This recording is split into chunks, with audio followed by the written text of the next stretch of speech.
Yes, finally we have some snow in the city. Now I have the chance to test these tires on a proper winter conditions in the city traffic.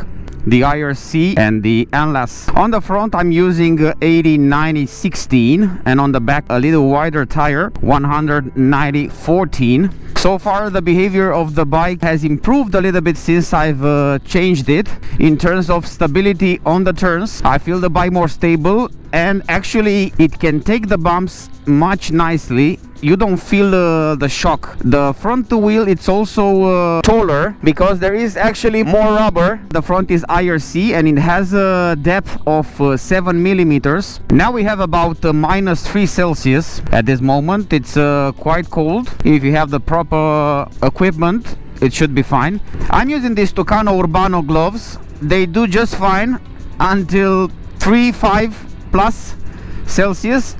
Under 3-5 then it becomes a problem after a while. Let's say you can ride it for half an hour, maximum 1 hour, let's say. I've been able to ride with these tires about 200 kilometers in the city traffic, and all I can say is they are offering quite a decent grip considering the weather conditions, -3 and wet. They give me confidence while riding. Okay, we don't have bigger snow than this at the moment. Actually, the rear tire, the NLAS, is designed to be used in a harsh environments, much tough environments with snow, ice, while the front, the IRC, is designed more for city riding. Winter tires. I didn't even imagine myself riding a scooter during the winter times. I mean, I was riding my moped. I had a moped which I was riding in the winter. I didn't imagine that I will have actually winter tires on a scooter and ride it in the winter.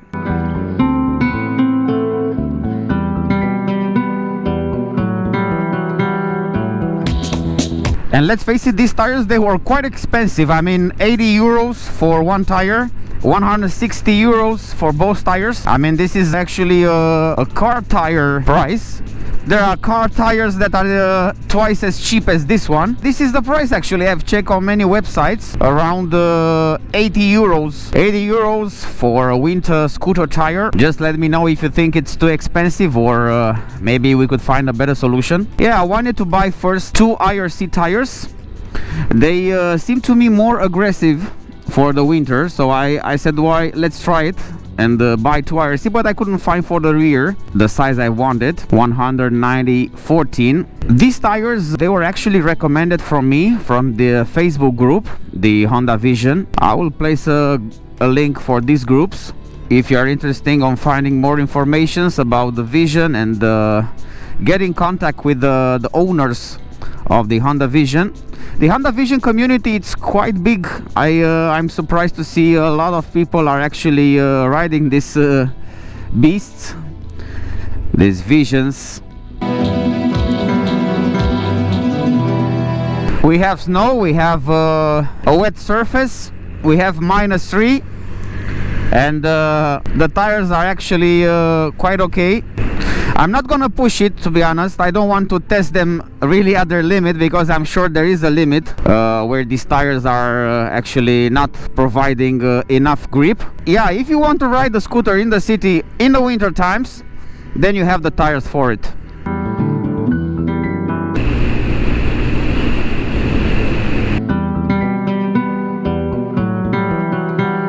As promised, I will give you some updates regarding the Honda Vision. I had a small problem with the headlight. I will tell you how much the aftermarket brake pads, the front brake pads, have lasted. I've made some maintenance, the scheduled maintenance. Since my last review, now I have exactly 18,464 kilometers done so far.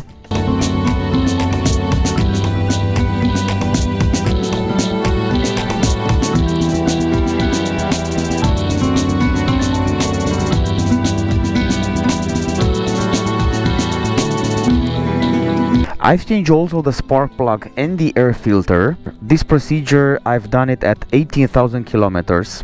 After exactly 1 year, my light bulb was totally wasted, so I had no light. I'm talking about the low beam, because the high beam was still working and I was able to use it for a couple of days until I've changed it.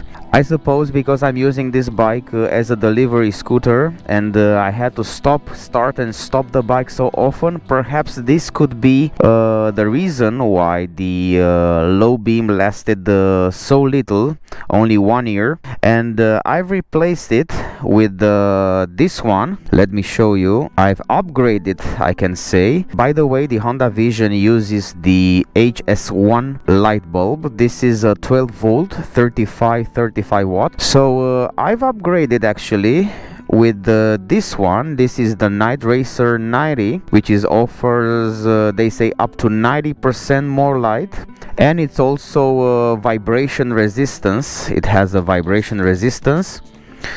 Okay, it's better in all the way except one, the lifetime. They say that the lifetime decreases half, so if I make the right calculations, this light should last me no more than 6 months, but we'll see. I have already done about 2 months so far. I've replaced it in December. Just to give you a hint, because I was searching for this one, underneath this headlight you have a adjusting bolt. You can adjust it, you can adjust the headlight upwards or downwards, so it's very useful. It's a 8mm one. You can actually adjust this bolt, and this is how I managed to use my high beam, because the low beam was damaged, and I was able to use my high beam by adjusting this bolt at its maximum, so the light was actually downwards a little bit. So this is the Osram HS1 Night Racer. Yeah, it was quite cheap, so about under 10 euros, but man, this looks actually much better. The light, it's more cold. The light is colder, I think 6500 K. And check it out from the front. It looks actually the light, it's more cold, it's more blue. Has nothing to do with the stock headlight. You can see the color actually from here when you compare it. The headlight was like this one, more like yellow, and this is how the light it's actually spotting. This is the high beam, the low beam, and the high beam. It's quite impressive. Now I've adjusted just to point correctly in front. So yes, it's quite an improvement when you compare with the stock headlight.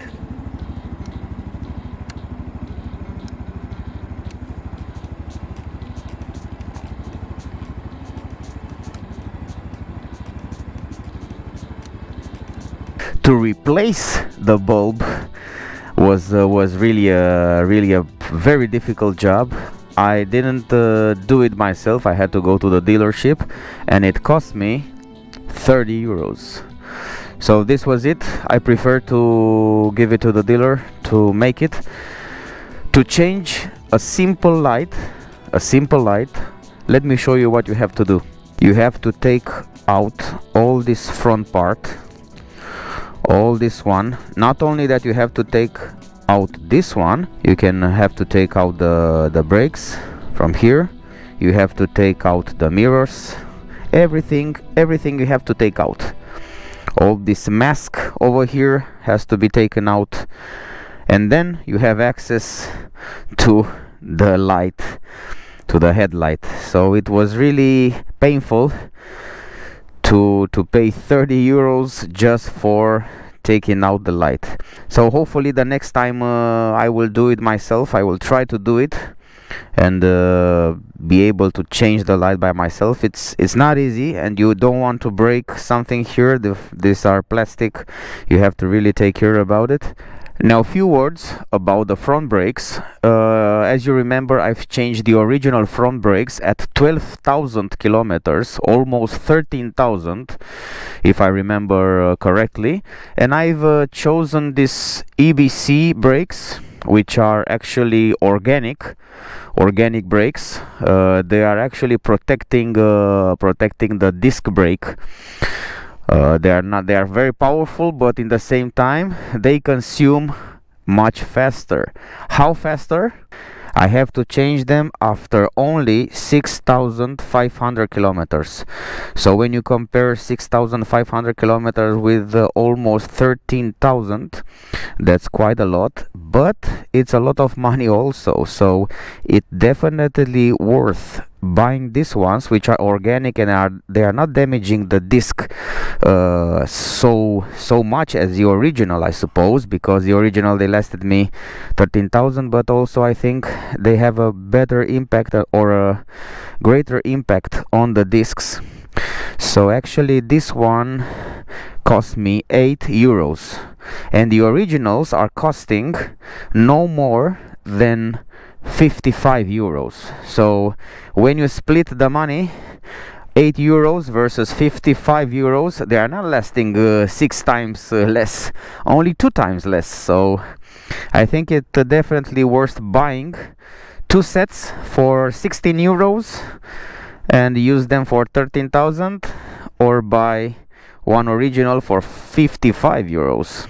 So that's insane to pay this amount of money on the original front pads.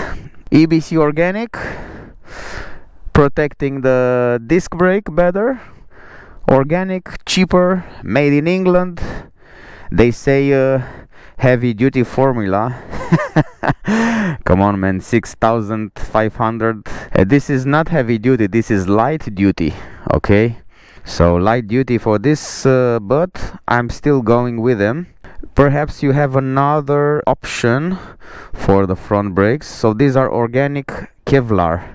Another maintenance procedure which I've done. I have to apologize for this mess. We are still riding in winter, so we have to consider that. So I've changed the air filter. I will show you right away how the air filter looks after 18,000 kilometers.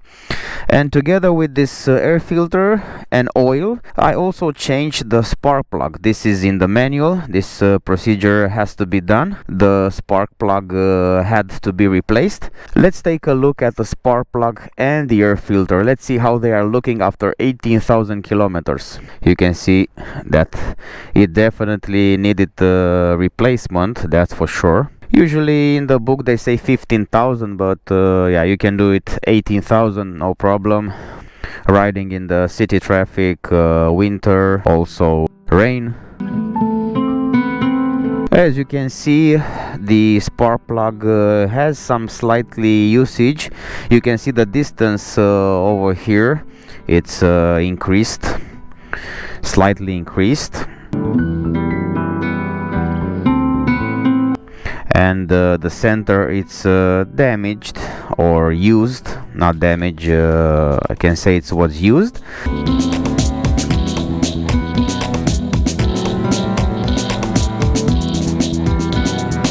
Another small concern, let's say at the moment it's small. Maybe you can see better from this one here. I've just noticed some small rust points. They are not heavy, they can be easily cleaned. This is my thought. I will try first to clean them and come back to you with an update. The exhaust is quite exposed to this rust. I think it's quite a poor quality of the coating of the exhaust, and also the bolts, also at the bolts, especially the bolts which are entering in the cylinder head. So yeah, I will try in the spring or at the beginning of the spring to clean it, and then come back to you to see if they were cleaned or they were just small spots, rust spots. This is not a big concern, but still I've noticed them, especially on the exhaust. So some extra care maybe it's needed over there. I really appreciate your help on the community page from Facebook. There's a great community over there. I'm really glad that I can be a part of it and exchange experiences with our visions. So far, this was my update after 18,000 kilometers. Bye for now and see you soon.